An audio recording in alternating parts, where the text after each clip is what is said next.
Good evening, everyone. I'd like to welcome you all to tonight's public engagement hosted by the City of Brampton for the Downtown Secondary Plan Review Open House. It's great to see so many residents, stakeholders, and community members attending this open house virtually today. Um, we truly appreciate your presence and your commitment to helping shape the future of our downtown. Tonight, we're here to provide a background and policy context for the downtown vision, downtown secondary plan review, and future intensification of the downtown. This meeting provides an overview for the downtown secondary plan review process, including project timelines and opportunities to share your input at the end of the staff presentation. Let's move on to the next slide. The City of Brampton is located on the traditional territories of the Mississaugas of the Credit, Haudenosaunee, and Wendat nations who have called this land home since time immemorial. We acknowledge the agreements made in Treaty 19, the Adjutant's Purchase of 1818, and are committed to our ongoing role in reconciliation through meaningful action rooted in truth, justice, and respect. We are grateful to the original caretakers of this land who have ensured we are able to work, play, and live in Brampton now and in the future. As you may already know, this meeting is being recorded. Your feedback is essential as we move forward in revitalizing and transforming downtown Brampton into a vibrant, inclusive, and thriving community space. Keeping in mind, please note that your microphone will be muted during the time of this meeting. You will have the opportunity to participate by placing comments or questions in the chat box. We will respond to your questions at the end of the presentation. You can also reach out to us on the email downtownplan@brampton.ca. Let's move on to the next slide. So tonight's agenda includes our brief introduction, welcoming remarks by Councillor Medeiros, background and policy framework, overview of drivers of change, the downtown secondary plan review process, and the question and answer session. So to start off our event, it is my honor to introduce our speaker for the evening, Councillor Medeiros. Okay. Good evening, everyone, and my sincerest apologies. My name is Martin Medeiros. I'm the Regional Councillor for Wards 3 and 4. It is a pleasure to be here this evening, and thank you for taking the time to join us virtually. Earlier this month, we hosted an in-person open house where we had the opportunity to connect with many local residents and hear their valuable feedback. Our downtown revitalization team is taking a significant step forward with the comprehensive review and update of the downtown secondary plan. This efforts will establish a forward-thinking, responsive policy framework that will help us unlock the potential for a renewed and vibrant downtown, one that meets the needs of today and tomorrow.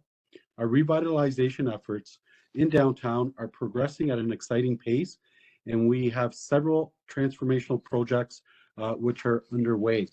The Center for Innovation is envisioned at an iconic landmark building in the city of Brampton that will potentially include a new central library, a collaborative space for post-secondary institutions, modern state-of-the-art office for the downtown.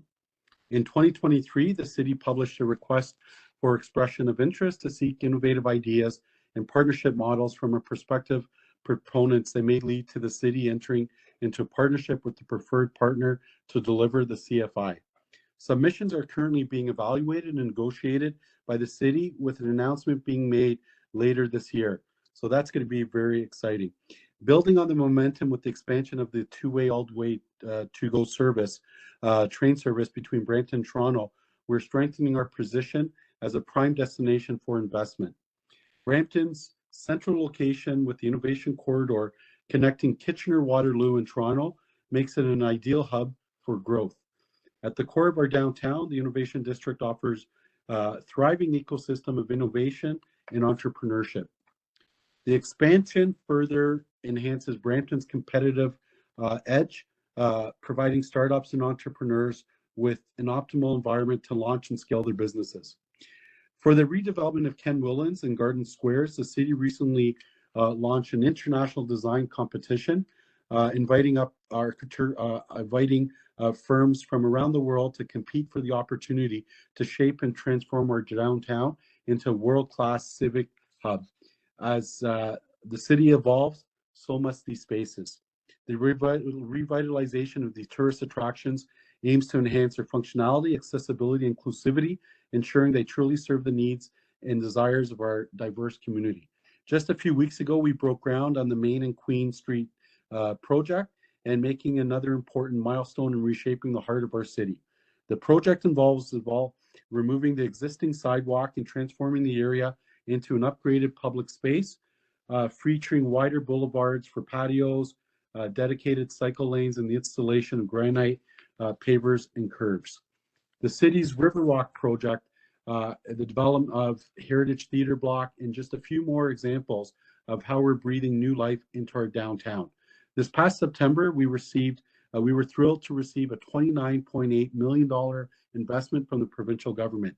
With this crucial support with all levels of government, the city is accelerating its Riverwalk project, which will pave the way for development of 12,900 new housing units, significantly enhancing our city's infrastructure.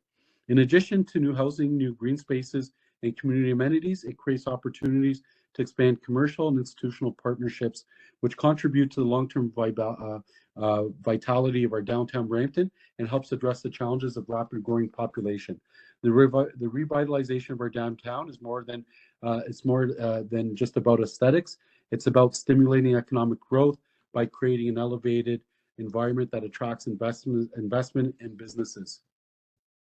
The vision and action plan for our downtown continues to be shaped by the active participation of residents, businesses, owners, and stakeholders.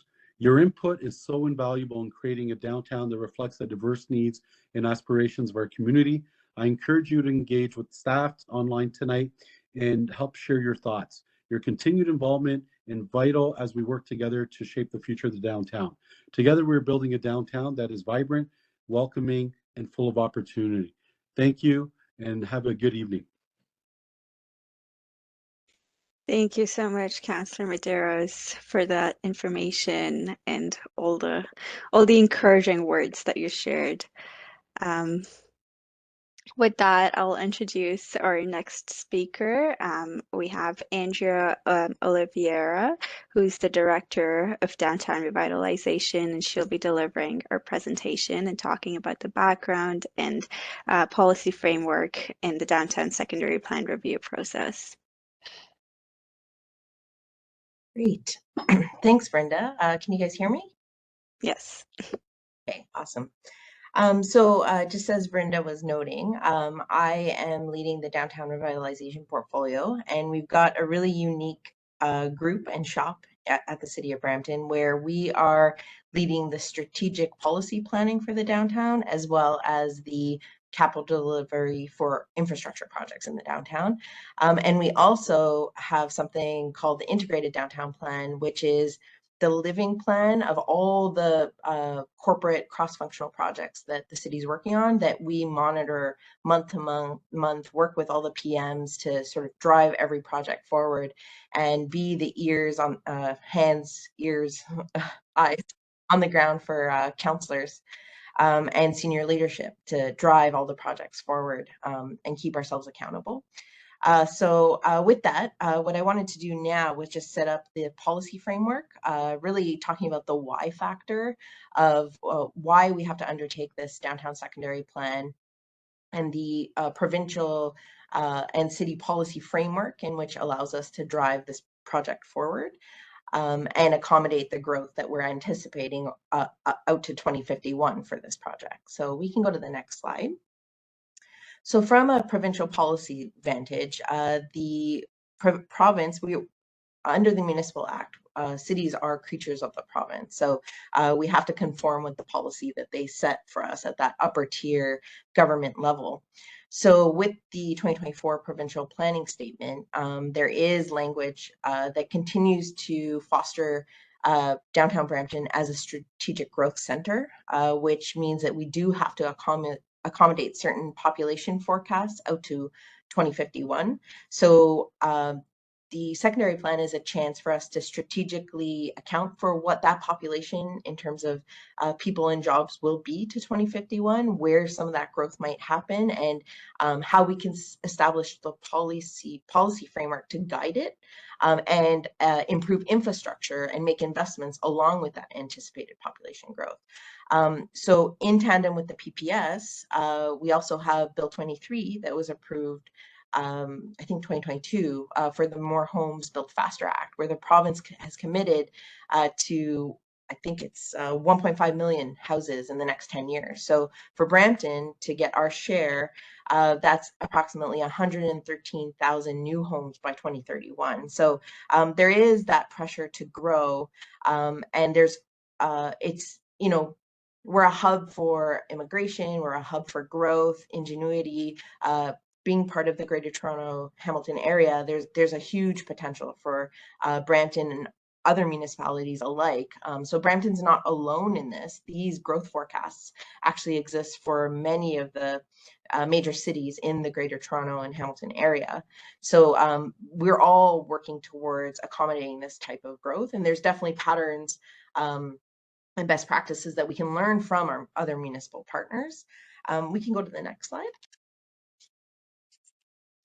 So in terms of the city's policy framework, we just got endorsement of the Brampton Plan earlier this year. And again, just establishing that updated cross-disciplinary vision for the city out to 2051, where residential uses will take place, where stable residential uses will take place, where employment districts will be, where mixed use, culturally vibrant districts will be.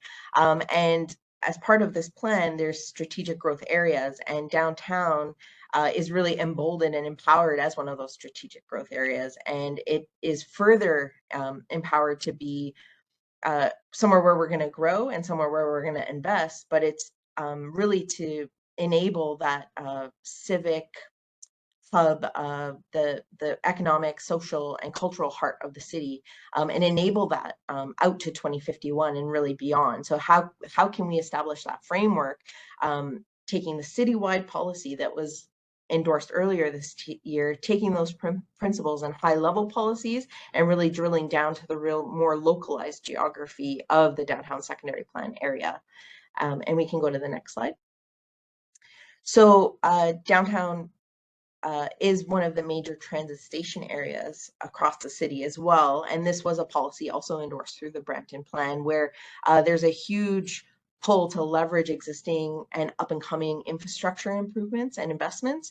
So if you're within a 500 to 800 meter radius of a major transit station, there's a huge opportunity to grow so that we can leverage that transit connectivity to connect ourselves to employment, other residential opportunities, cultural and economic opportunities across the region. So downtown Brampton is an MTSA, so is part of the downtown secondary plan area is an MTSA. The downtown secondary plan opens up more broadly beyond the 500 to 800 meters around the Brampton GO station, but it is certainly a huge driver for the opportunity to grow and intensify the residential uses in the downtown. So in terms of the existing downtown secondary plan, the last secondary plan was approved in 1998, so that even predates our last OP. But if you take a look at the existing policies, a lot of the sentiment around growing in the downtown and the downtown being the center for arts, culture, economic activity, transit connectivity, and really growth in general is right.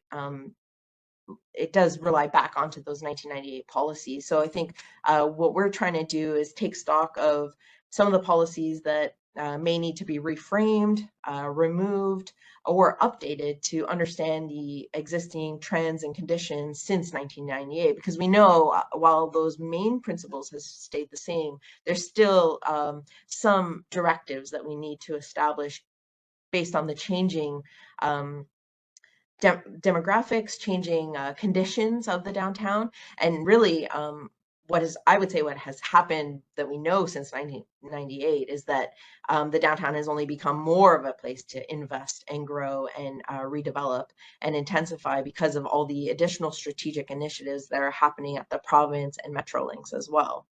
So we can go to the next slide.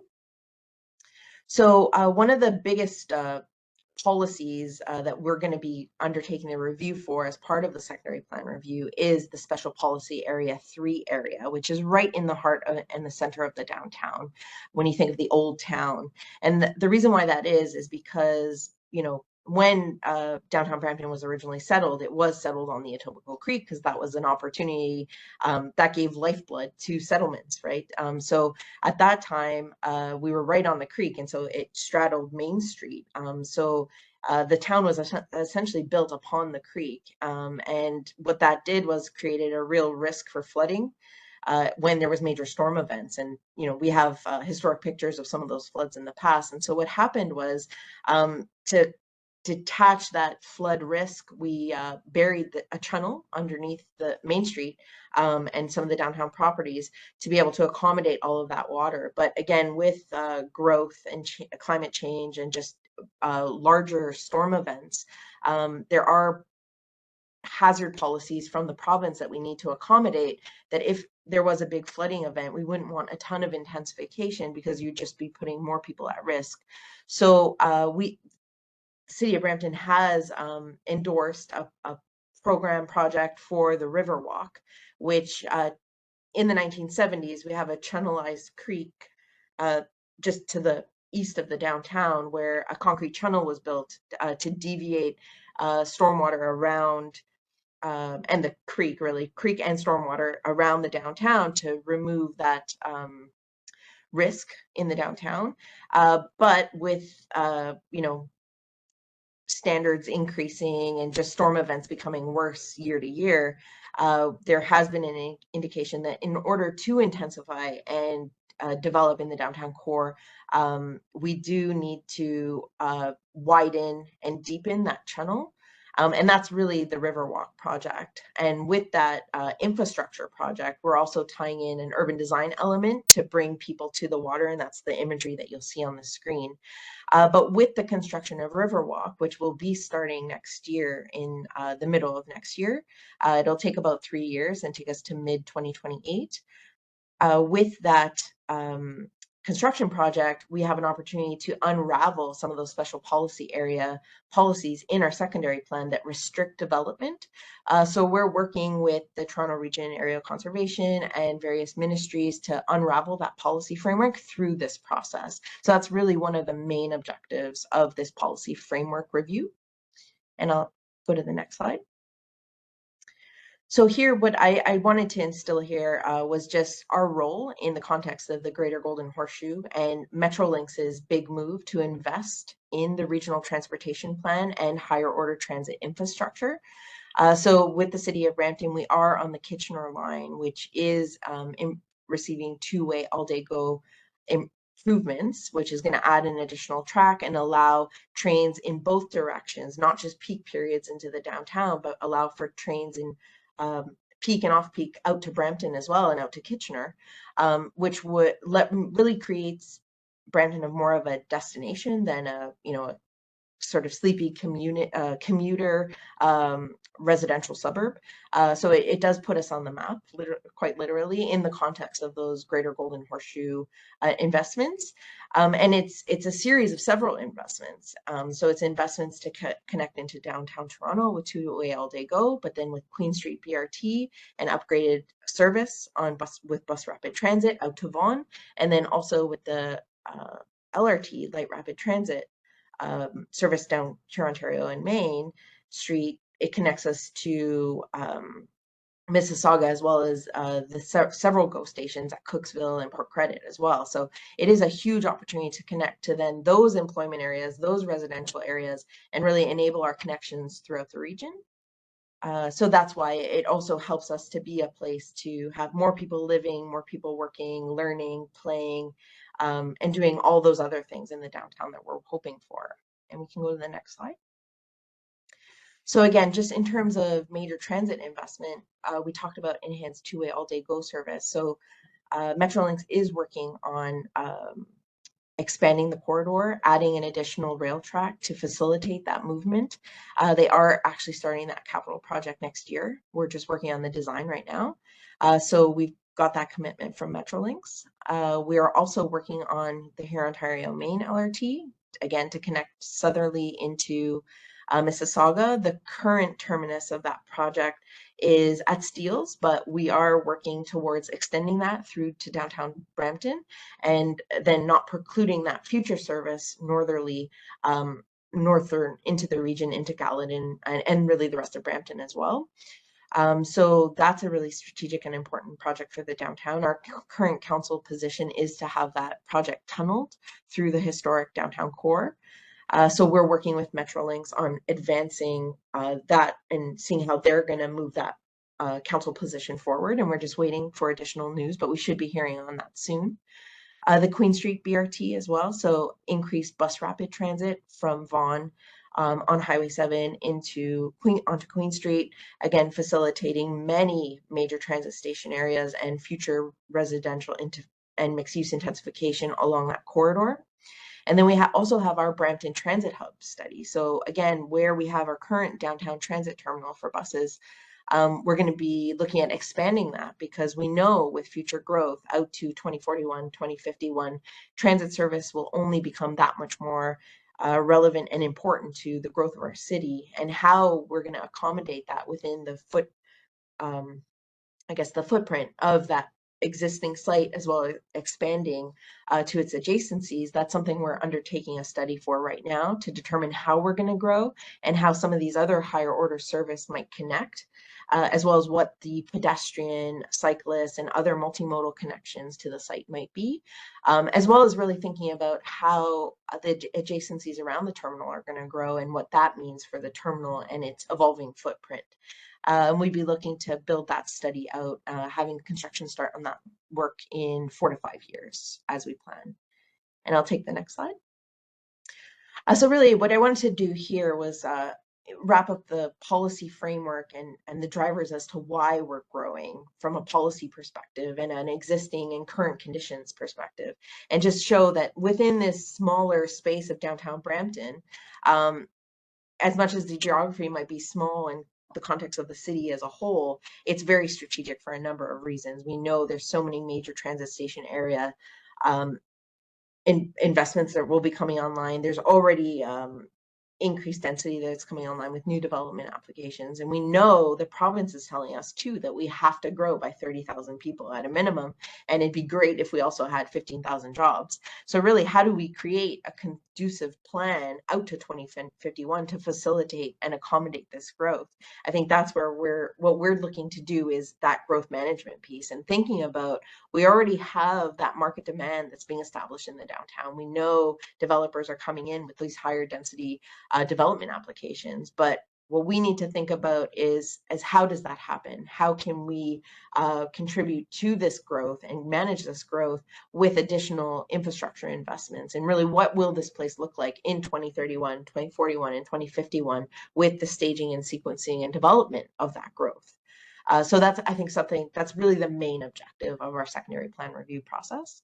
But we will be talking about the drivers of a lot of the change as well. So not just the policy framework in which we're working, but also the things that are happening on the ground that are accommodating and allowing and driving some of this growth forward as well, and building upon downtown Brampton's success and its evolving brand to be the place to invest, to be the place to live, to be the place to work, and learn and play. So I think we can go to the next slide. I think we might have some polling questions. So I'll hand it over to Brenda. Yes, thank you for that, Andrea. So before we move forward, we wanted to take the opportunity to go through a few polling questions. So WebEx platform, it's called Slido, and it will appear on the right-hand side of your screen. It should already be there, but if it hasn't, just give it about 30 seconds and it should load up. So the first question we have is, which of the following contributes to your ideal vision for a vibrant downtown? You're only able to select your top choice, so only one choice.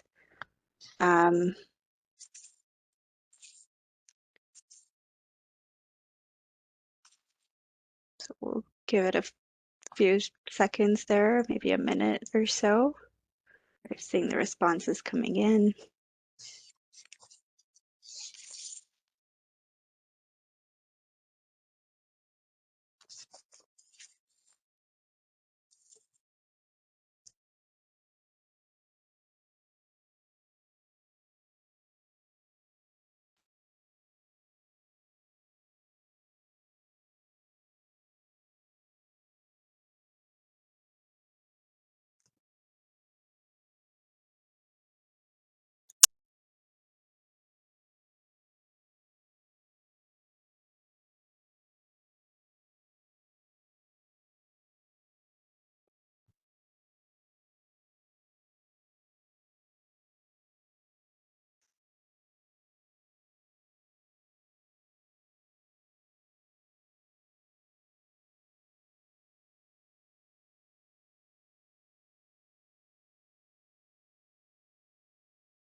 So I'm seeing quite a few responses here.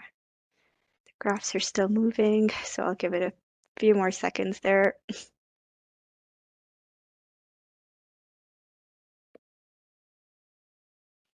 If anyone's not able to vote using Slido, you could also put a comment in the chat box as well if the Slido polling doesn't work for you.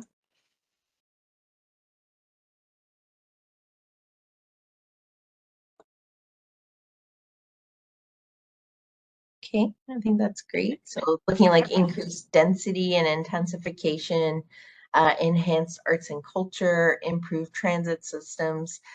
So, I mean, all of these components are things that they're key themes that we're going to be addressing through policy and tactical actions to be able to deliver on an improved and vibrant downtown. So I think this looks really good. We can go to the next one. All right, so the next question, how do you see yourself moving around in the downtown?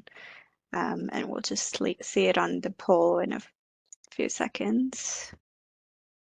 There we go, it's showing up for me.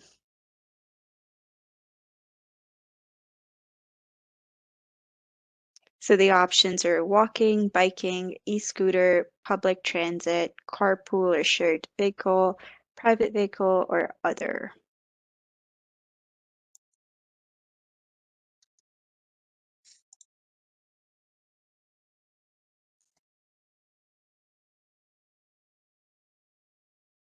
Walking, that's awesome.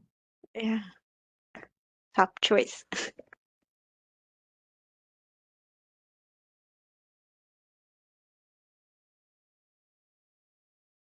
Great.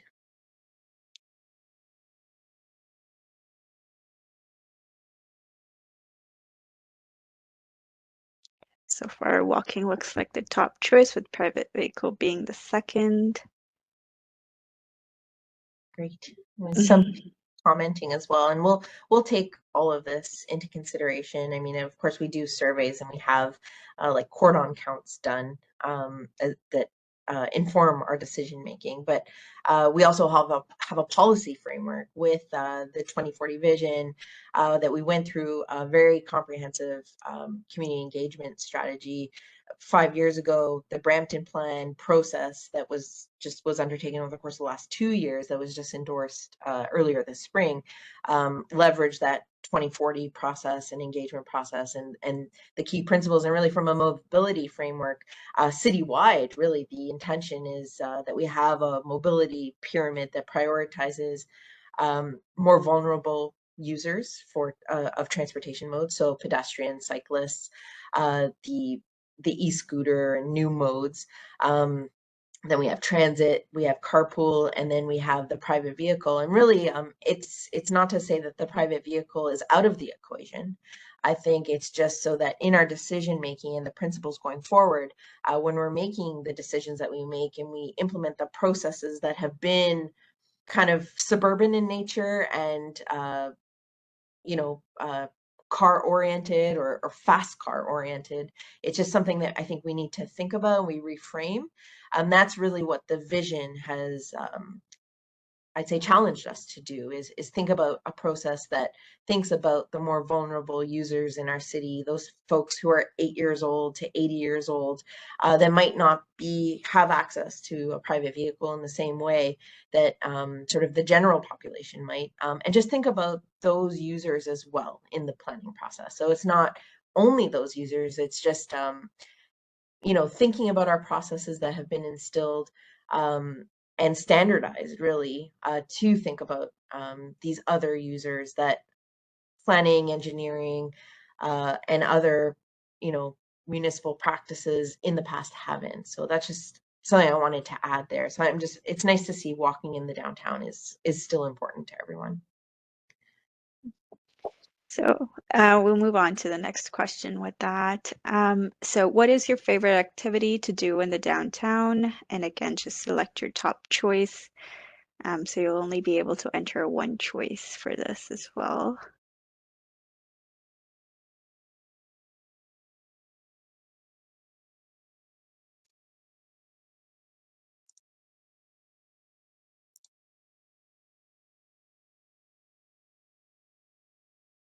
Farmers market. My favorite too. That's what I voted for too. Oh, the restaurants, dining restaurants. It's a nice. It's awesome. So again, that, the restaurants, cafes piece, but then also that arts and culture piece, I think that's an important aspect, and how all these various components or activities feed together and build spin-offs off one another, I think is important for us to consider going forward as well. But this will all definitely inform our planning process, but it's also just nice to know what people are doing in the downtown. So if you have any additional comments, we'll take them in the chat as well, and we'll be reviewing every single one and considering them. Okay, great. Okay, so drivers of change. So we'll talk a bit. I was telling you, in our portfolio, we do the strategic policy planning, of which the secondary plan review is one component, that long-term vision and planning framework. But we also work on the capital delivery side of things, so the engineering and construction of public realm projects in the downtown, of which we have several on the go, and we're planning for additional ones in the coming years. I'll take the next slide. So I also talked about the integrated downtown plan. So the living plan, where we take stock of all the cross-functional projects in the city, whether it's parks, whether it's the CAO's office with strategic redevelopment projects, whether it's our shop with engineering and construction projects related to public space. If it's transit, like we coordinate all of those projects, the various milestones of the projects, how the projects are advancing, any roadblocks or issues with the projects, we report that up to senior leadership and council.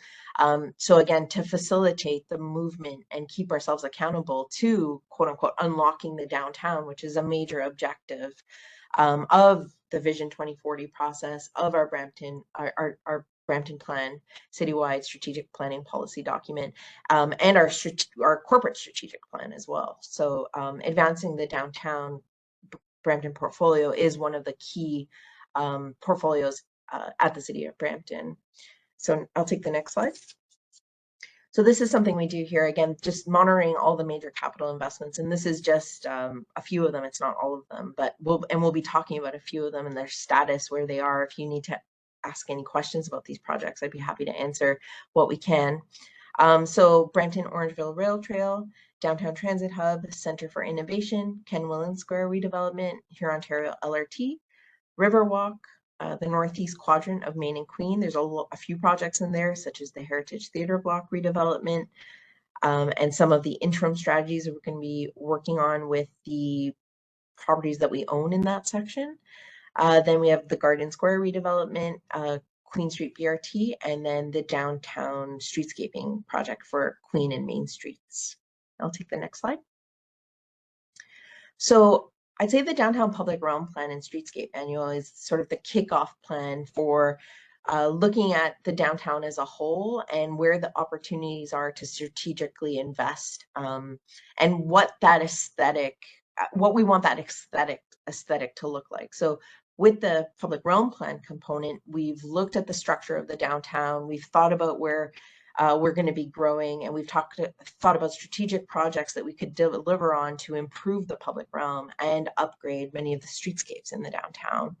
And then we also have the streetscape manual, which looked at the design elements within the streetscape and the public realm, and developed new standards so that as we move forward with capital projects from the city of Brampton, we have a standard and aesthetic that's in tune with what we want to be in the next 5, 10, 25 years. And it's one cohesive aesthetic. And it looks at, the trash receptacles, the pavers. We're upgrading to granite pavers throughout the downtown, updated streetlight standards, updated benches, street furniture.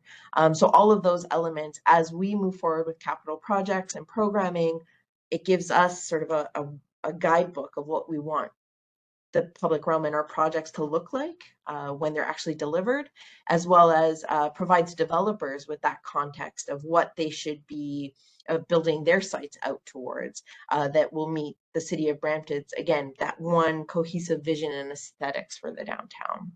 So we can go to the next slide. So something that the Public Realm Plan Streetscape Manual considered when thinking about major projects that could come online in the next 5 to 10 years was really maintaining the historic nature of Main and Queen, but also accommodating that intensification and redevelopment of the broader downtown. Really thinking about enhancing the active transportation connections and enhancing the streetscapes of the east-west connections for strategic streetscapes. And then also considering north-south connections, because many of the north-south connections, we also have to think about some of the major infrastructure constraints that we have in the downtown, whether it's Fletcher's Creek to the west, Etobicoke Creek to the east. We've got some underpasses with the CN Rail at Hurontario and Queen Street. And then we've got the Brampton Orangeville line that, again, was an old rail path that, came around 2 times a week, that the city bought up. The rail operations were, discontinued. The region and the city decided to buy up the land to create a really cool rail trail and some adjacent park space. So again, north-south connections, east-west connections, and thinking about that permeability of the downtown from an active transportation, walking, cycling, and really wayfinding perspective, but that also provides a bit of a framework of how we might intensify and redevelop too. We also think about the civic core. The city of Brampton owns so much property right in the downtown. We've got City Hall, West Tower, we've got Garden Square, Ken Willen Square, Rose Theater, and then a bunch of city-owned property throughout. We've got some laneways as well. So really thinking about principles for that civic core and what that might mean and how we could drive some of the investment from the private landowners by improving what we own to sort of incentivize additional investment in the downtown. And then spaces and places percolating again throughout the downtown and thinking about the connectivity between those spaces. We've always kind of called it the Emerald Necklace, this chain of green spaces throughout the downtown that connect through the various trails and valley systems, but then also from really beautiful and heritage and historic oriented streets too, that create a really awesome and cool connection that, you don't really see or have in many of our municipal neighbors as well. So it's, again, something we could build upon, the opportunity to build on what the amazing assets we already have. And that relates back to the culture and character opportunities as well, where we do have some of those placemaking elements, like the fact that we have the old creek running underneath us, or an older heritage sort of tree canopy. Like, how do we leverage some of that inherited wealth that we have in the downtown and just build on some of those spaces as well? So those were some of the principles we thought about related to the Public Realm Plan and Streetscape Manual. And I'll take the next slide. So here, really out of the Public Realm Plan, we saw some major moves we could make. So the Orangeville Rail Trail and almost a central park adjacent to that on the city-owned lands around Park and West Street, down through Elliott, And again, between, you know, Railroad and Elliott, and just beyond, even out to, I'd say like McMurtry, not, it doesn't connect to Harold, but McMurtry, then through out to McLaughlin, actually. There's some nice opportunities to connect in through the downtown there as well. And then up in the northwest quadrant of the downtown as well. Then we have the George Street Wellington connection. Again, we've called our Brampton GO station in the Innovation GO station, and we're on the innovation corridor, again connecting some really innovative hotspots related to tech on the Kitchener corridor. So I think as part of our branding from an entrepreneurial incubation and innovation vantage, we've inspired the innovation corridor as George Street. So again, that connection out to the GO rail, when you're when you're riding by, you can see the evolution of the innovation corridor. You've got Gage Park at the end, and then you've got all these redevelopment opportunities. We've got the Center for Innovation that will be adjacent on George Street. We've got our West Tower City Hall, our entrepreneurial center, hopefully a new library adjacent as well. So I mean, there's so many opportunities to leverage the innovation corridor brand. So what we were hoping is that we could invest in that corridor as well to leverage that those markers and really inspire a really beautiful streetscape, to again inspire some of those additional investments cross-functionally as well. Then we also have our Gage Park redevelopment. Not Gage Park, sorry, the Ken Willans redevelopment with Garden Square. Those two redevelopment projects, again, major public spaces in the downtown. We'll be talking a bit more about what we're doing in those spaces. And then the Queen Street underpass as an opportunity to maybe beautify what is really like hard infrastructure in the downtown, and how can we soften that up and make it a more attractive place and gateway into the downtown. And then we have the Riverwalk interface. Again, we talked about that being a real hard infrastructure project where we'll be essentially widening and deepening that channel for really technical and functional reasons, but how could we also then beautify that interface and really bring people to the creek and bring people to the river, and then could that inspire development that faces onto the creek as well, and some of that's already been happening. So that's a real opportunity and a special opportunity to leverage new policies to encourage some of this to occur. Next slide. So again, just talking about the downtown public realm plan, the design elements that were coming out, so new benches, new street lighting, new waste receptacles, all again to be implemented through future capital projects as we go. Next slide. So Brampton Orangeville Rail Trail, so we talked about this. So again, a rail trail that will be connecting Streetsville, downtown Brampton, up through Caledon into Orangeville. Again, creating a really cool active transportation network that could also have cultural and economic spin-offs with, you know, having adjacencies and maybe new businesses coming online to facilitate the recreational use and the tourism branding use of the rail trail as well. So a really great opportunity, and that project is currently underway in its initial phases of its design work. And there will be opportunities to engage on that project simultaneously offline, and we can provide more info on that. Next slide.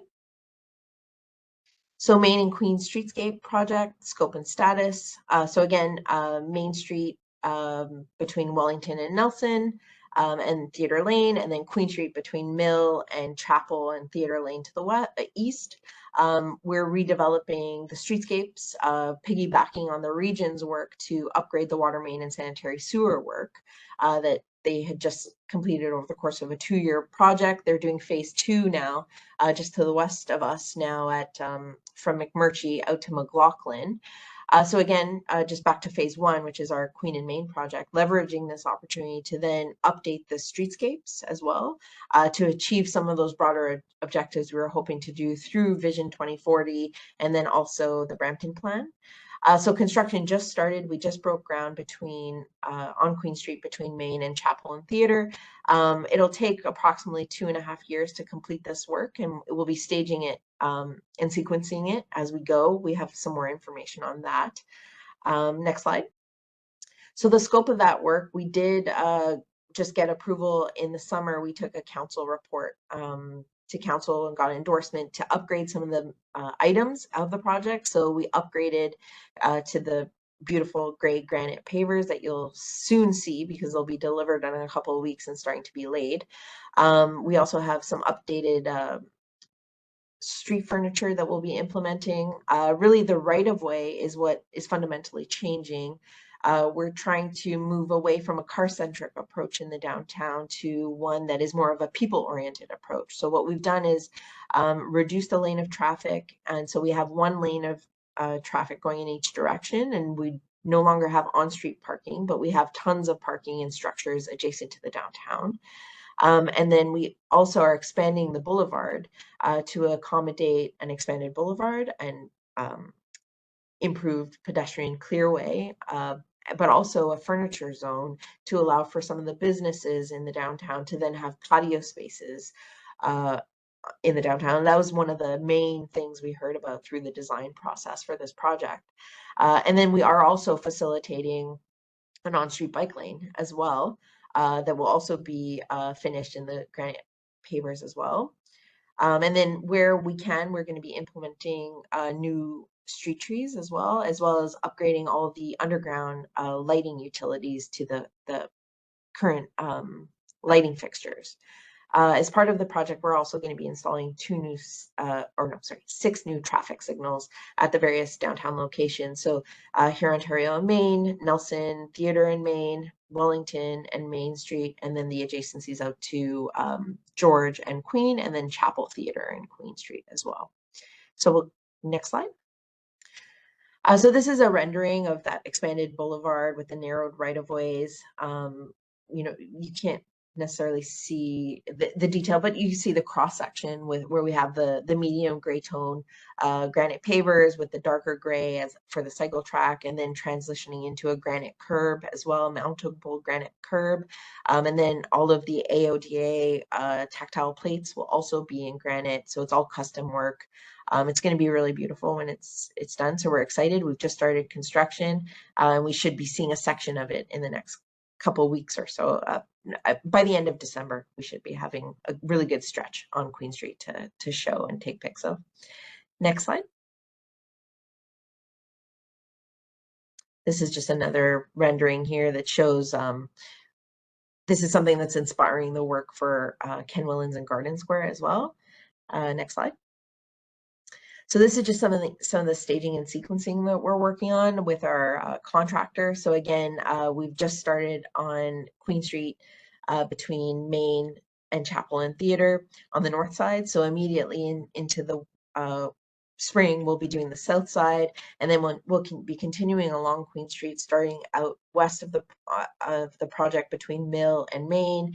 Again, doing the north segments, south segments, north and south segments, and that'll take us to 2026. And then in 2026, we'll be starting Main Street at Wellington and working our way north up to the project limits at Main and Nelson/Theatre Lane. And we can go to the next slide.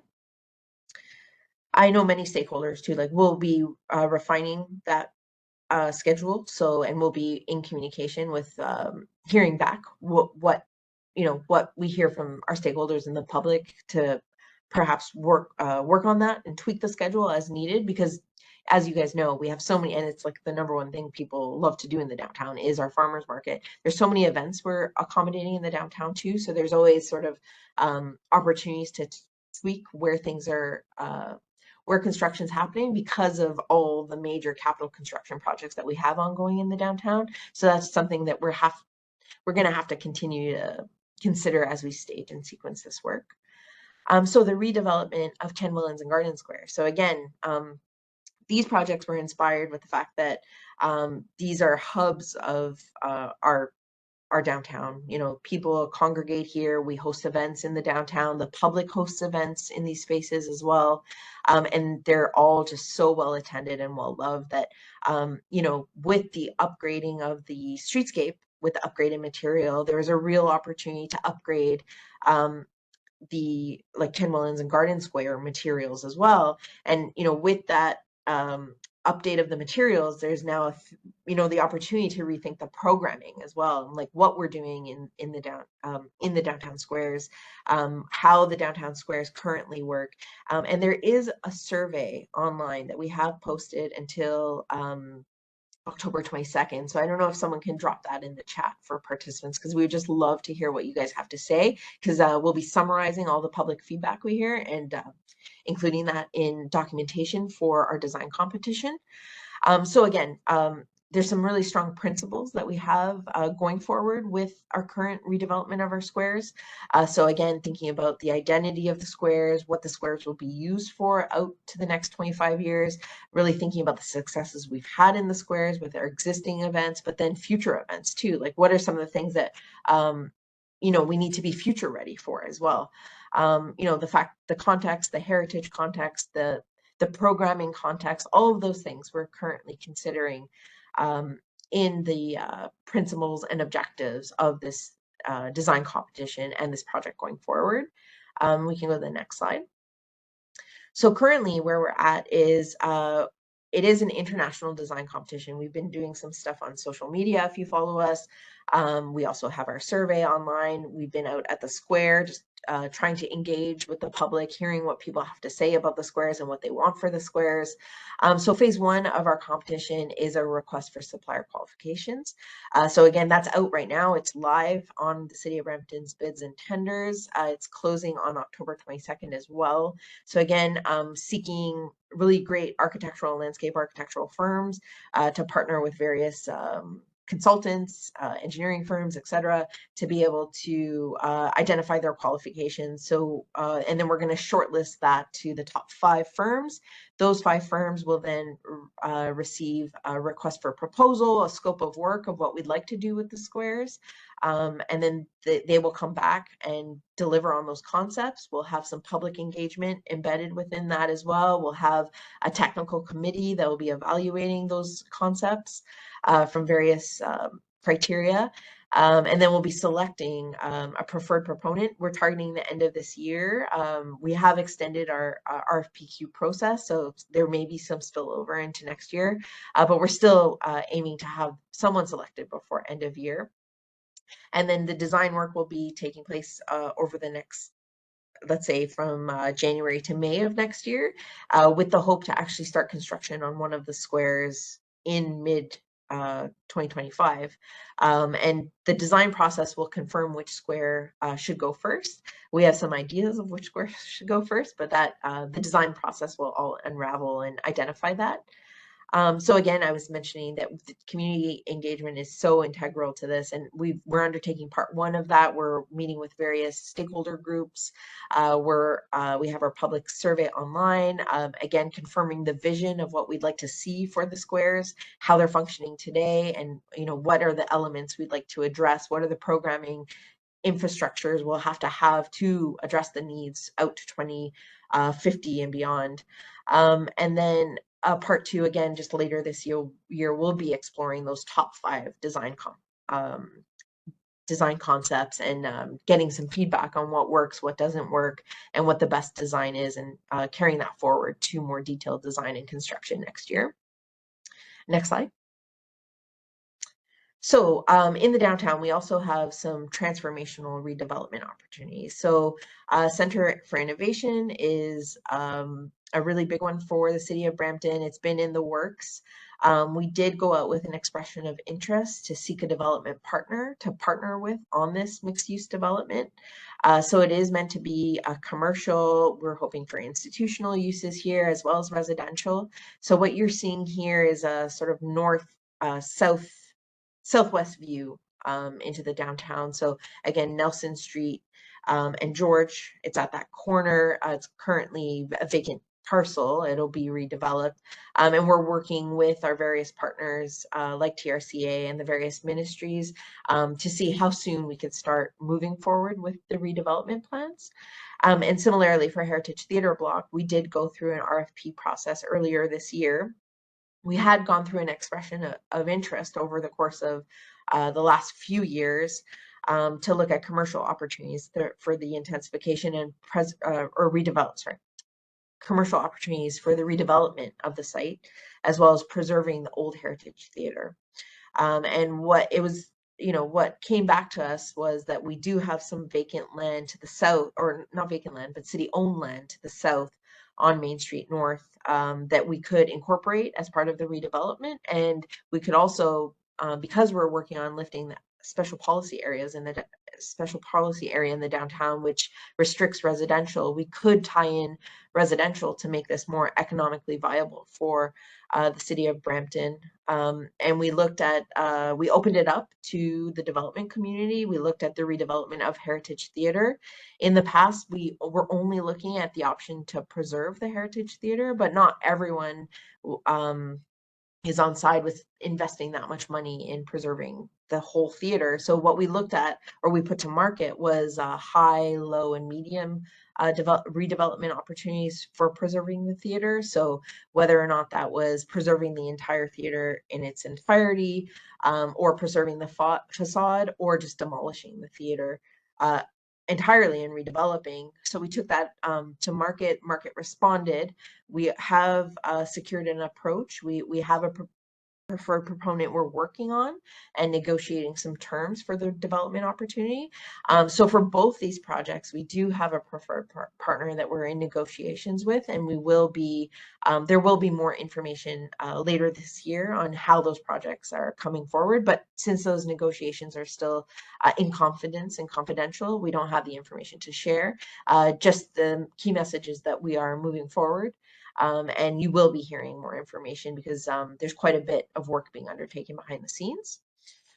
So we can go to the next slide. So again, just Heritage, I was talking about Heritage Theatre Block again. That brings us to the northeast quadrant at Main and Queen. There's a lot happening here. We are also slated for the redevelopment of Garden Square. So again, the city-owned properties from the Heritage Theatre and the Robson Block, which are north of Vivian Lane, and then some of those city-owned properties in the south end. We do have a plan for those properties. We did get council endorsement for the southern section between Vivian Lane and Garden Square, the city-owned assets, to go forward with demolishing those buildings.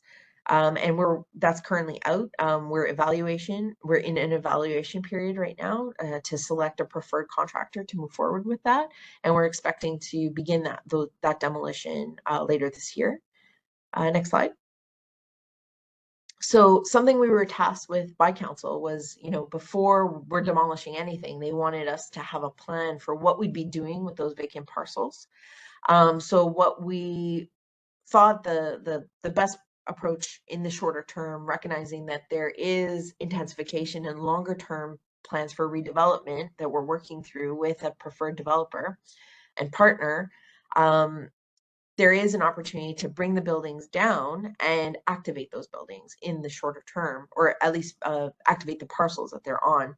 And so what we are doing is expanding Garden Square in the short to medium term. So when those buildings come down later this year and into Q1 of next year, we're also getting a design consultant on board and landscape architect to build out the expansion of Garden Square so that we can then program that space over the course of the next 1 to 2 years as we resolve the redevelopment plan and start the construction of that plan as well. So this is the high level plan right now. This will be coming out. We'll be having a survey on this. We do have a couple polling questions of what you'd like to see in this space, but it is an exciting project that we're working on. Just like right now, it's a live project. We'll be expecting the construction of this project in Q2 of next year, and we're hoping for it to be ready and open for June of next year. So it's very quick, and there's a lot that needs to happen, but we are working diligently behind the scenes on it. So we can actually take some questions in the chat if you have any, and then also we have some questions for polling for the space as well. Yeah, so thanks, Andrea. So with that, we have two Main Street North interim strategy polling questions. So you should see them on the right-hand side again. The first one being, how would you spend time in this public space? And you're able to select your top two choices. The options are attending performances or events, taking a break, gathering with friends and family, community learning, enjoying food and coffee, live music, health and wellness activities, or independent play.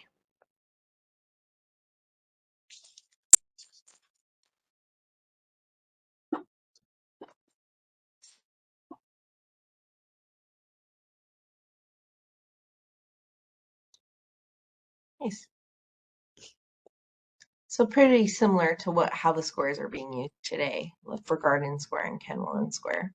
And maybe through our subsequent survey that we'll be posting online, we'll get into a little bit more details and maybe have some more open-ended questions just to get a little bit more insight on some of this information and tease out some of those directions from the public. Great.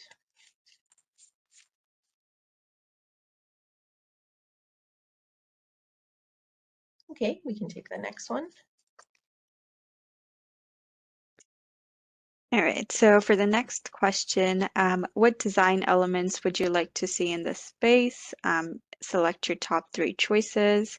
The choices being pedestrian level lighting, seating, benches, and street furniture, picnic tables and group seating, shade structure, greenery and landscaping, space for quiet relaxation, flexible event space for public events and health and wellness, flexible event space for markets and pop-up retail, interactive public art, and light installations.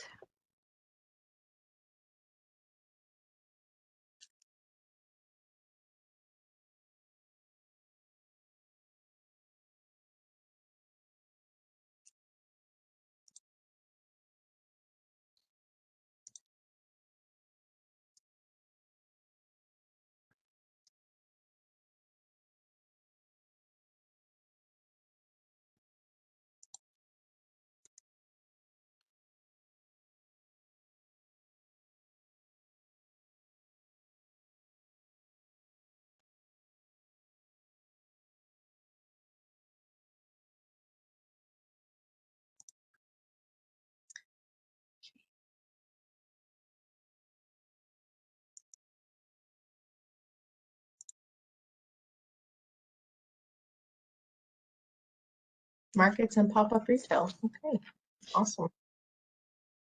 Greenery and landscaping. I agree.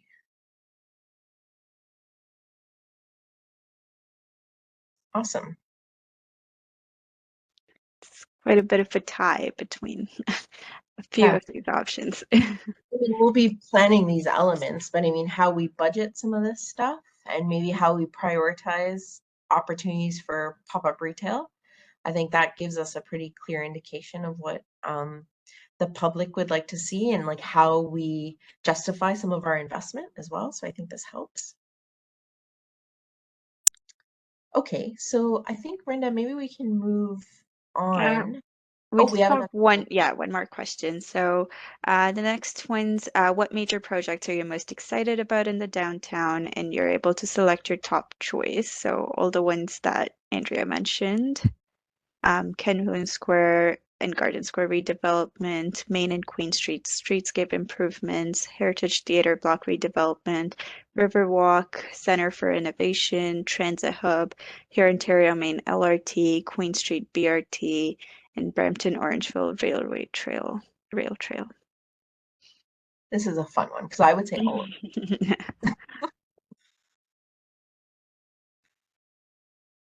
And can you two choices? Okay, you can choose two.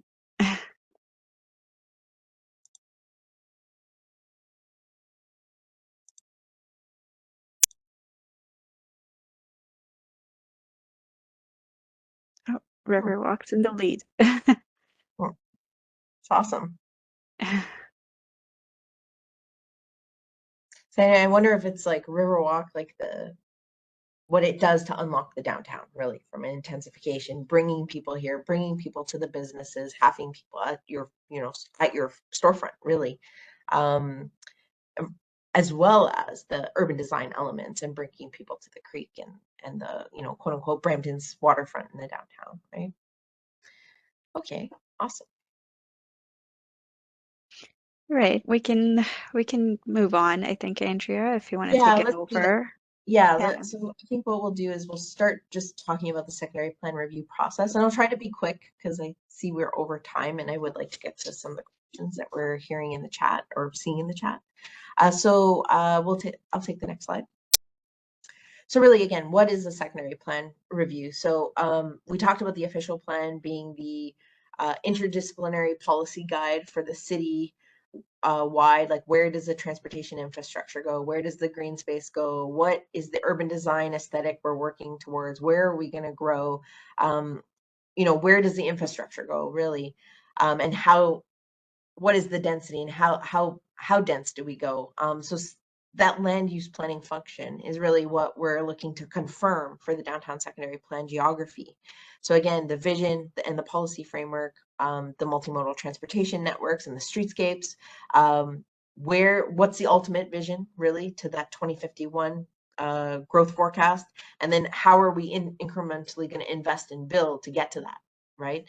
And then the urban design and policy framework, some of the stuff we've heard at the site-specific development application stages is that we're worried about increased traffic. We're worried about the increased density and the people, and where are they going to recreate, and where are they going to have public open space, and what are the streets going to look like, and how are people going to get around by bike and by transit, and how are the connections going to be made, and what about towers and the shade that the towers essentially implement through the development.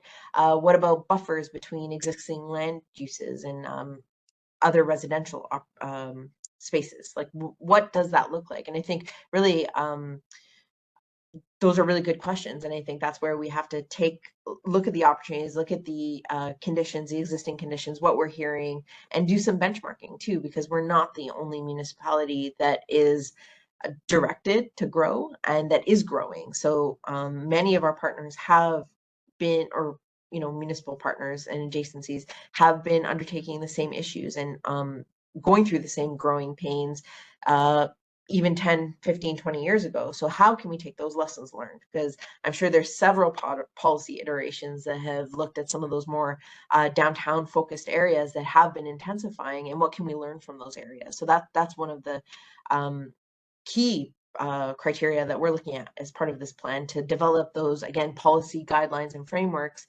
to direct and guide development. Then we're talking about the civil and infrastructure needs. So again, that transportation network, where do the investments need to go? I think when we think about in the abstract, the intensification of the downtown, we're just thinking of towers happening on the existing landscape. But what we really need to be thinking about is, how does that built environment have to adapt, and how do we invest to accommodate that growth? What do the streetscapes look like? What do some of the other public amenities look like to balance out that growth? And that leads to community infrastructure needs as well. And then we also talked about at length the environmental policies, so the special policies around flood mitigation, et cetera. We'll have to unravel all of that through the secondary plan review process. Next slide. So again, this is a bit of what we're talking about, the downtown Brampton current context and where we're trending towards with development applications. And again, we are seeing that intensification happening on the at the major transit station area within that 500 to 800 meter walking shed. Again, that is the walking shed where people are more likely to take trips by active transportation and to leverage those active transportation trips to then connect to the higher order transit. So again, what we've heard through these development applications is issues with traffic, issues with parking, issues with congestion, issues with additional noise, construction externalities, the shading issues, the buffer issues. So those are all key issues that we're accounting for and benchmarking to really figure out what our best policies are to accommodate growth, but also intervene where possible to facilitate the best possible growth for downtown Brampton. And I'll take the next slide. So again, just the objectives. So clarifying the policy framework, again, from emerging directions from the Transportation Master Plan, the Brampton Plan, the Citywide Transportation Master Plan, for example, the MTSA policies that we have in Brampton Plan, the provincial policies that we've been, directed to fulfill. But also looking at residential market demand and major capital projects. So, we've got the residential market demand out there of what would the market demand be for more condos in the downtown be with the current conditions and, the 2031, 2041 conditions, but then also how do the investments that the province, Metrolinx, and the city are advancing, how do those impact some of the market and housing market elements in the downtown? So those are all things that we're going to be undertaking, and we'll be looking at various scenarios of how the downtown could build out through the built environment in sort of the higher, medium, and low density opportunities, and how that could evolve, beyond 2051 as well. So again, providing that framework and the guidelines of how the development will occur to help us review our applications, and then also confirm those additional infrastructure needs to accommodate the growth. So the open spaces, the public spaces, the streetscape improvements, the active transportation networks, the transit improvements, and other major capital investments that might be required to quote unquote unlock the potential of the downtown. And then also the special policy area that we talked about related to Riverwalk. Next slide. So with some of the work that has been completed, there are emerging key focus areas in the downtown. So we know the transit hub and that major transit station area is a key area. So I think additional guidelines are going to be relevant for that section. Queen and Main, again, we know this is our historic core, it's our civic core, it's our arts and culture hub as well. So again, additional guidelines to facilitate and unlock that space.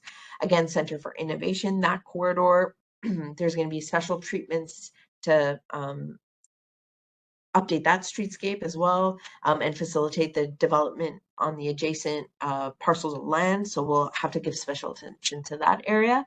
And then Riverwalk as well. So how do we leverage the major capital investment and think about what that interface is between Riverwalk and the rest of the downtown through the street network, but also the adjacencies and the parcels of land that are adjacent to the Riverwalk as well. Next slide. So engagement opportunities. So we were at the farmers market pretty much all of August and September, and all of October as well. Our team, we heard from so many of the public, many of which are probably here. We've taken stock of everything that you told us. After every session, we go home and we take notes so that we're really considering the concerns, but also the excitement around some of these projects. And if you want to continue to engage, you can look for us next year, but also in the meantime, city website and our downtown plan at brampton.ca. We'll also be doing subsequent public engagement sessions with key stakeholder groups. So we'll be looking for those invitations in your inboxes as well. And again, those will be looking at, I think, more tactical issues as we undertake more work. And then we'll have additional stakeholder meetings. And I would expect that early next year into the winter session, we'll likely have another engagement point to show you how the plan has been advancing and the background work is advancing and we'll develop key opportunities for you to guide that process and the best ways for you to provide your feedback on that process as well. And we can go to the next slide.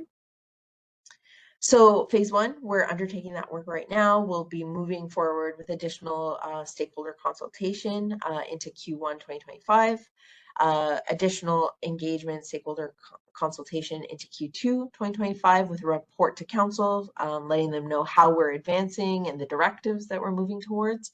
Phase 3, additional public engagement with a draft official plan amendment to update the official plan with the new draft secondary plan, and then we'll be going to phase 4 in Q2 2026 with the final official plan amendment with the final secondary plan, and we'll get some public feedback on those final policies and directions as well.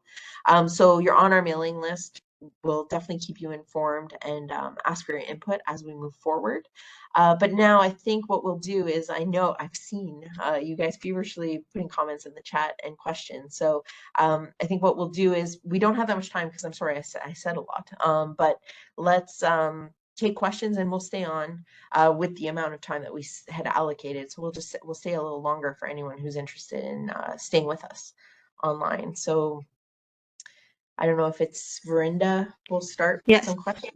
Yes, of course. So, yeah, I just wanted to give a few reminders. Preet, if you want to go into the next slide. So your microphone, it will be muted. You can continue to use the chat feature to ask any questions or put in any comments. Or if we're not able to address the questions or comments here, feel free to reach out to us using the email that's displayed on the screen. So we have quite a lot of questions. We'll try to get to them as much as possible. And I'll just go into a few of them over here. Could you elaborate on how the Streetscape project aims to balance modernization with the historic character of downtown Brampton? Okay, sure. So I can do that. So I mean, we're updating it with granite pavers. We're modernizing because we're updating the infrastructure, but we're also accounting for newer modes of transportation that I think are what people want to see. It's where we've been directed through our Vision 2040 and Brampton Plan to provide more of those more sustainable modes of transportation. So I would say that that's how we're modernizing, but we're still, we're still maintaining some status quo. We're still allowing for, the permeability and access for private vehicles as well.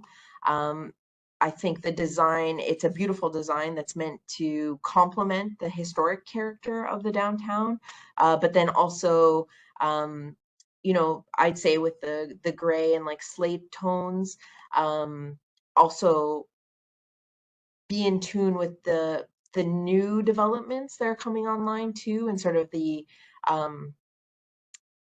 aesthetic of the day to some degree, but with the elevated granite material, it's also, I would say, quite timeless. So that's how I would say we're modernizing, but also respecting the heritage context of the downtown.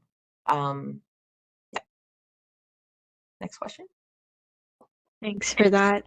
So the next question, with Queen and Main going down to one lane on each side, will there be additional parking structures for those traveling into the downtown core? Sure. So, I mean, we undertook a parking study last year citywide, but there was very special considerations given to the downtown. And what we determined was that there's a lot of capacity in the parking structures currently and to 2041 as well. So there's a lot of capacity to accommodate trips in the downtown and that parking arrangement. So there's a ton of infrastructure for people who want to travel in their private cars to the downtown, but what there really wasn't opportunities for was for people to use more of those new mobility solutions, such as the e-scooters or the bikes. So we're providing that infrastructure too. So I would say it's a more balanced approach than what we've had in the past. Great. So the next one's related to the transit hub. So isn't the downtown Brampton Transit Hub plan needed because the current building is physically in the way of third track?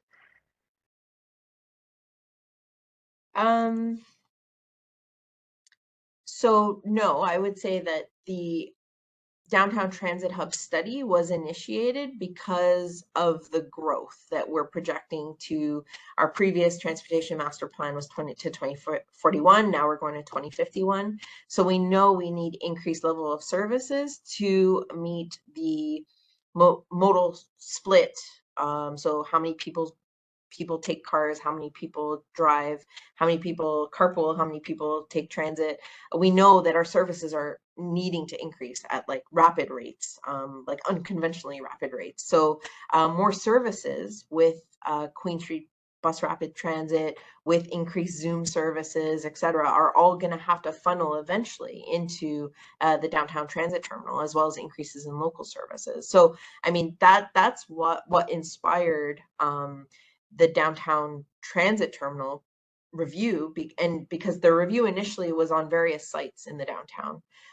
We landed on scoping a few options around the existing terminal, and there's definitely other considerations that we need to consider, like the state of the current building, what Metrolinx is planning, and coordinating all of that work together. But I wouldn't say that that's why the downtown transit study was initiated. But if anyone from transit wants to add or correct me, I'll take that. Thanks, Andrea. It's Doug Rieger here, the Director of Transit Development. Yeah, great answer to that question. The only thing to add is that based on what Metrolinx is saying to date, there is no impact on the 8 Nelson structure at this time as well. So, great. Thank you. There's also another transit question related to that as well, and it's about the timeline of the transit hub. So since Doug's here, I'll move on to that question. Sure. Thanks. So that's a great question. Part of what the study will be looking at is how the new transit hub will be delivered. So not just the design of the transit hub, but how it would be delivered. One could be a standalone kind of a structure, similar to, if you're familiar with our Bramalea terminal or our Gateway terminal, something that's independent, just the transit terminal itself, or it could be incorporated into a development similar to what the 8 Nelson site is right now. If it's something more standalone, you will be looking at probably shorter timelines because it's not as complex. Whereas if it's tied in with another development, those issues will get more complex, and the timelines will get stretched out a little bit. As we advance the study, we will get a better picture. And once we select what kind of delivery model will happen, we will get a clearer picture on some of those timelines. Great. Thank you. So there's another one related to parking, and I know, Andrea, you discussed this a little bit before about traffic in downtown. So this one's about, oh, did I already do that one? Regarding the parking structures in downtown, if we want to go over the current parking structures that are existing, I saw a comment that there's not enough awareness about the parking structures or parking garages. And that's a good comment to take back for sure. So how can we increase the awareness? And I know, working with the BIA, that I know the BIA in the past has tried to communicate that, you know, there are parking structures and that there's free parking as well.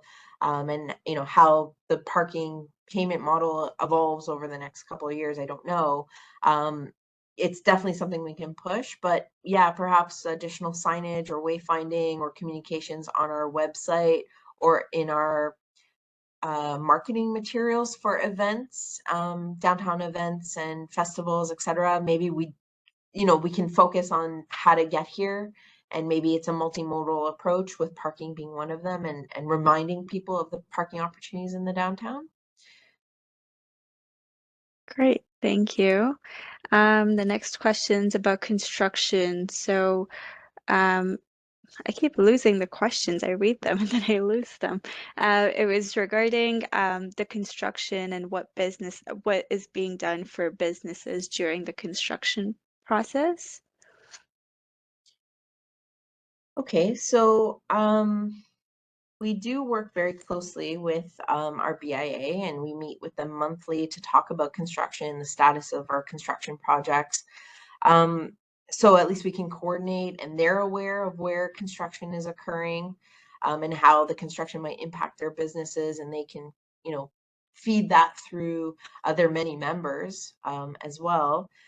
We also have signage in the downtown. We're looking at updating that signage, updating our communications more broadly. So in-person communications, social media communications, as well as online communications.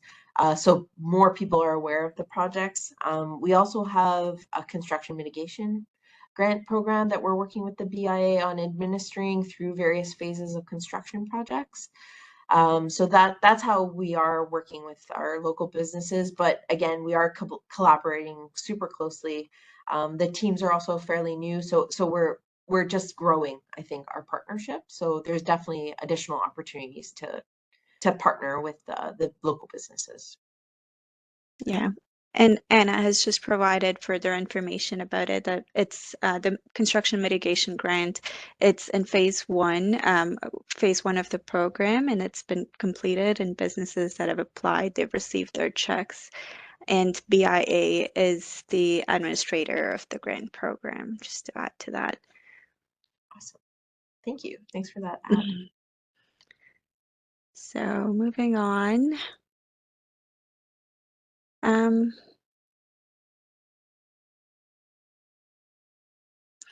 So will there be space in the new transportation terminal for DIY bike repair spaces, like different spokes, going back to the terminal? So it's a great question. It's a great opportunity. I don't think we've gotten to that level of detail for planning, but I think it's a really good principle and a very good existing condition to carry forward. Transit, like Doug, I don't know if you have anything to add there, but I think we could continue to look Yeah, at absolutely, Andrea. We haven't got into that level of detail. Certainly, the linkage to active transportation is going to be an important component of the terminal, and that will be it's a great question and comment, and we can certainly track that as we advance the study. Yeah. So thank you for that. Thank you. So the next question is related to the downtown branch of the library. What is the long-term plan for this location of the library?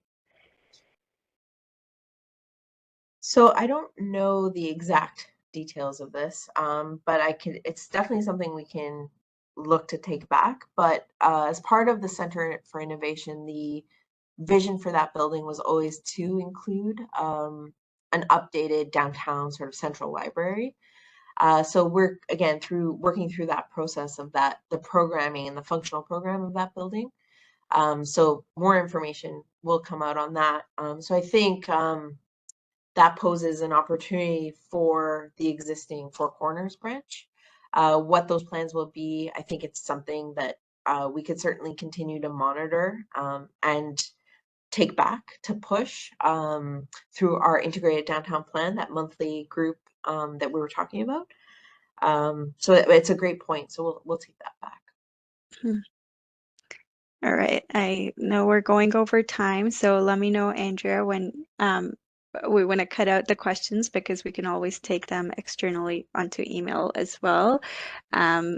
So the next question here is, what is the plan to provide proper access for delivery trucks, considering that the number of lanes will be reduced? Okay, this is a good question. We've been asked this question. So through the environmental assessment and detailed design process, there is dedicated delivery sections that are in through the laneways behind the businesses. We have taken this comment back. I will be reporting back to our stakeholders on how this has gone. But I mean, in short, if we were to integrate new loading zones and delivery areas in as part of the streetscape, it would really impact the spirit of what we're trying to do in the design. We did try to get creative with looking at opportunities around existing constraints, like where the existing streetlights are, where maybe adjacent to public space we could carve out into the pedestrian realm to have loading zones, but it really impacted the integrity and the safety of the design. So the path forward is likely to maintain what's been identified in the EA and the detailed drawings, but we can have further conversations with the stakeholders on that, on those details. But that is how we've taken that back, and we have looked at and revisited what was prepared through the environmental assessment and the initial loading zone plan that was created, and that still is the best path forward without significantly impacting the scope of the project and really the spirit of what we're trying to do in the downtown. Next question. Okay.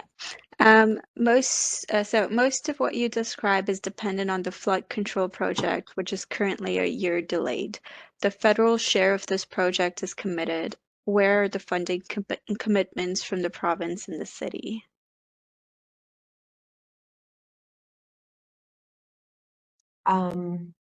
So the project is endorsed. We are in detail. We're in detailed design. So, you know, with that, staff will be making an update to council on the path forward. But the plan is to start construction next year, in the mid next year. It's a 3-year project. We're moving forward on it. We do have the province just announced a funding commitment as well. And you know, our council and staff are dedicated to delivering the project. So from my view, we're building this thing next year. I don't know if anyone from development engineering wants to add any additional info that I might have missed. Sure thing, Andrea. Michael Harlow, Director of Environment and Development Engineering. And Andrea has generally captured the status of the project at this time. So in terms of being delayed, we've always sort of communicated the construction end date for this project is 2028, and that is still on track. So within sort of the period to the end of construction, milestones and timelines are allowed to move around as we move through the design process. It is just the nature of how engineering is done, especially in a complex urban environment like this. But we do have in mind the construction end date to deliver this project in its entirety as still being 2028. And that really unlocks a lot for the downtown. That is still on track. And as Andrea has alluded to, the federal government has contributed to this to kickstart the whole process. We are now joined at the table with the province and you know, the city's sequestered funds for the remainder of the project for their contribution. So everything is fully funded. We've got all our approvals in place. We are at about 60% design, and very soon we'll be coming to the public with an information update as well to share what the project, what those elements of the project are going to look like, how the area is going to be transformed. Stay tuned for that. That's likely going to happen towards the end of November. Great. Thanks, Michael. Thank you. So the next question here, is there a residents committee that we can participate in to assist in the continued planning? So that's a good point. Whether or not we develop more of a focus group, I think that's something we can take back. I know we do have our downtown advisory committee that is made up of various different stakeholders in the downtown. Whether or not we evolve that group or add to that group, that's a question, or we supplement that group. So if anyone is interested in something like that or participating in a bit more of a focus group, just email downtownplan@brampton.ca. And, you know, depending on the take up, we can discuss it in two ways, like one, what's best for the project going forward, but then also if there's that public interest to do that, we could certainly supplement the existing processes that we have. So if you are interested, just email us and we'll take note of all those who are interested. Thanks. Thank you. So the next one's related to the demolition on Main Street North. Why was there no prior public notice or public consultation regarding the plan to demolish the vast majority of existing historic structures along Main Street between Queen Street and Theatre Lane? Sure. So we did do some technical work to look at the state of the existing buildings, the Main Street buildings there between Vivian Lane and Garden Square, all the city-owned assets through there. And the plan was at the time to determine a plan to remediate those buildings, like what could be the interim strategy to improve those buildings because they were structurally unsound. However, they were so structurally unsound through the analysis that it was just cost prohibitive to even move forward with remediating those buildings. So there was a report taken to council last year in November. And then we came online with our workshop in November as well. I think it was the 24th. So in mid-November of last year, there was the report on the demolition of the buildings. So again, just looking at the agendas and reviewing, there's an opportunity to delegate to council when you see something of interest that's in the kind of public sphere. And then we came back with a workshop for council to talk about the technical engineering and architectural recommendations to bring down the buildings and what the costs might be for that, in tandem with what the short-term interim strategy for the vacant demolition site would be. Also considering the fact that we were at that time in an expression of interest for the redevelopment, knowing that we were going to redevelop, there was an opportunity to redevelop the site too, to add additional vibrancy to replace the retail, because that's part of the plan. It's always been part of the plan to replace the retail, but then also intensify the uses with other commercial opportunities, other arts and cultural opportunities, other institutional opportunities, and then also the residential, again, to bring that density and population to the downtown to be able to uptake the businesses and the various uses in the downtown to add to the vibrancy. So the decision to demolish the buildings, at least that southern section of buildings, was a council decision. It went to council. There would have been an opportunity to delegate. Then we also had our workshop. That being said, we are going to be embarking on the design exercise to talk about the design of the interim space to expand Garden Square. And I think that might be an opportunity to discuss what you'd like to see in those spaces in the interim while we're working on the medium to long-term redevelopment of, again, replacing that at-grade retail, providing some flexible spaces for arts and culture. What we put in the RFP was also including a hotel element, and then also the residential element. So there's a lot to be coming online. So I do take the point around public consultation and the heritage fabric that we're losing.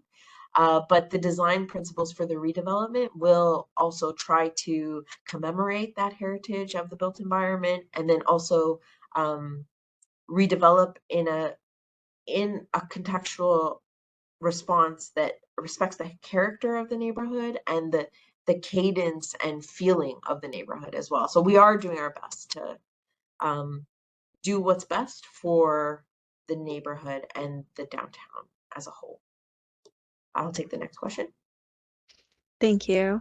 So the next question is related to Gage Park and if the construction at Gage Park will be finished by this fall.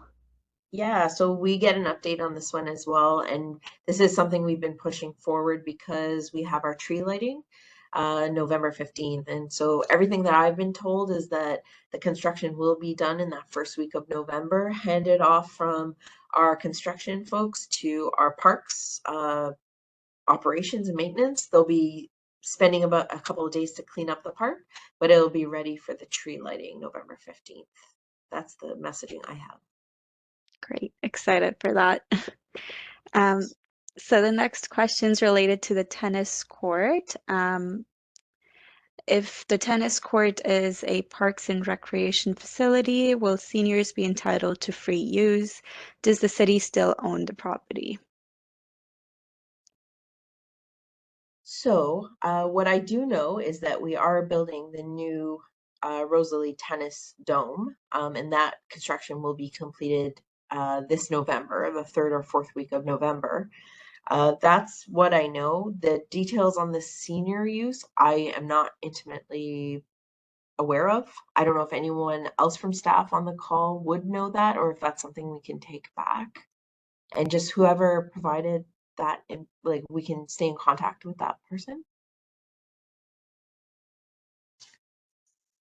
Yeah, of course. So we've gone through quite a lot of these questions. I'm trying to see if there's any more that we can take up today. So there's one about the Kent Square and Garden Square redevelopment, that there were concept drawings that were completed before COVID. And there's an interest because a new memorial wall was approved by council and incorporated into those architecture drawings. So that's pretty detailed scope. I don't know the details of that. What I do know from the conceptual drawings were that they were conceptual and they were meant to highlight the upgraded material. And so that was really the focus. So I know a lot of feedback I've heard was that, you know, they were not detailed enough, and certainly we're going to be building new. So that was really meant to highlight the upgrade of the material, and not in by any means what the final outcome would be. I don't know if anyone on the Squares project who's on the call has any more detail on the memorial wall, or if that's something we could take back.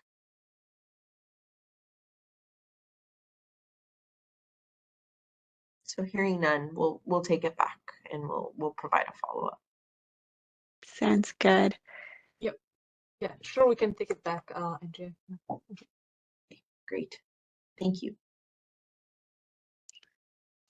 The next question here, with Metrolinx looking to expand Milton Line and actively expanding Kitchener Line services, why is there no plan to use the Orangeville-Brampton Railway as rails with trails to meet the current and future passenger transit needs of Brampton? So I mean, I think I've heard this question before, and I think, you know, in 2014, when we were undertaking our update, I think we were just finalizing our first active transportation master plan, and we were updating our transportation master plan, and there was that opportunity with it wasn't decommissioned at the time, the Obrey rail line, the Orangeville-Brampton rail line. But there was this opportunity of seeing the connection to the downtown, and that was sort of the fashion of the time, I think, was taking decommissioned infrastructure and turning it into rail trails.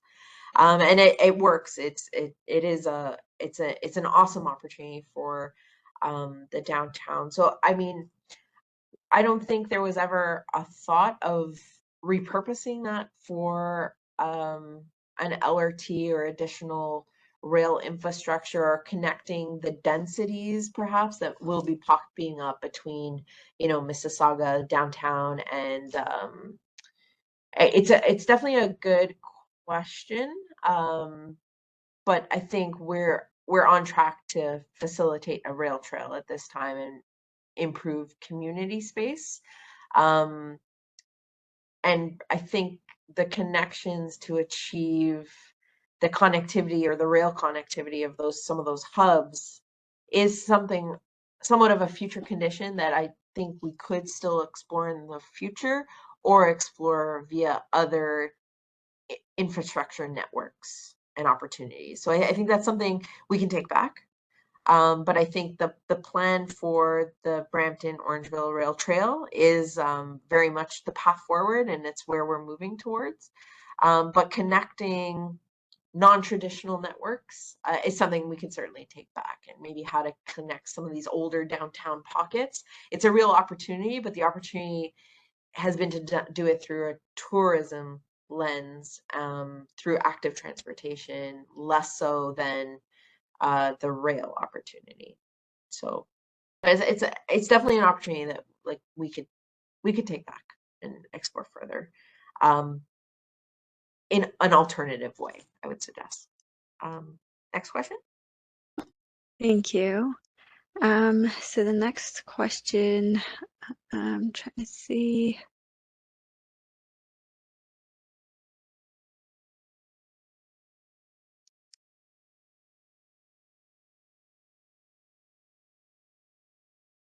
Will the civil infrastructure improvements be undertaken as public projects put out to tender by the city with consultants or developer-driven as intensification occurs in developer-funded or managed infrastructure projects as off-siting servicing improvements? It's a longer question. Yeah. So I think there's it's probably an answer of both, right? So depending on how parcels are redeveloped, some of those bigger parcels will probably have to facilitate more sort of plans of subdivision to divide the land and provide infrastructure through those broader development opportunities. But then there's smaller parcels that I think there'll be an agglomeration of. And I think that's where improvements through a transportation master plan exercise that will then facilitate up to the the transportation master plan for the downtown, and those infrastructure opportunities will percolate up to the citywide transportation master plan that then is used for development charges as well. So any of those improvements, I think, would be become part of our capital plan that is partially development charge funded as well as capital funded. So again, those are all parameters and scope of work that would be developed through the transportation master plan for this study. But to answer the question, I think it will be a mix of both. Thank you. Maybe we'll take our last question over here since we're quite over time. Is the Heritage Theatre block going to do adaptive reuse of the existing structures? So we did include that in the scope of work for the developers to respond to, and how much adaptive reuse makes economical sense for the project. It seems the direction is, or we're trending towards, is to rehabilitate the facade and then recreate the internal Heritage Theatre as part of the redevelopment project. That then would be, there's an opportunity to salvage elements from the existing heritage buildings and the theater to be repurposed. But the theater itself would be recreated as part of the redevelopment to then house various a bit of a flex space for different types of events, possibly indoor markets, concerts, community events. That's what we're trending towards. That was what had been identified through the request for proposal. But as we continue negotiations with our preferred developer, we'll ground truth some of that, and we'll have a clear path. But the principle of adaptive reuse is certainly there. We took a market response to that, and so we are going to be preserving the facade and taking elements from the deconstruction of the buildings and reusing them in the new development. Thank you. Great. Well, that's been great. Maybe we'll wrap it up over here since we're reaching the 8 p.m. mark. But the questions and the conversations we've had today, they've been great and will really inform our process going forward. So thank you to everyone who attended tonight and for the active participation. Andrea, was there anything else? A few last words that you wanted to share, or are we okay to Sure. wrap up here? I just wanted to thank everyone for attending. We had an amazing turnout at the in-person open house. We had an amazing turnout tonight as well. So I did just want to thank everyone and all the stragglers who stayed with us till the end. But we are listening to you. We've been at the farmers market. We're taking like every ounce of input you guys have, and we're really taking it to heart because we're invested in a better downtown for all of us. So stay tuned for more. We will be emailing you as the process unfolds, and just thank you so much. Perfect, thank you. And again, our email is just on the screen over here, downtownplan@brampton.ca. So if you have further questions, any comments, feedback, feel free to email us there. Thank you so much, everyone, again. Have a good night.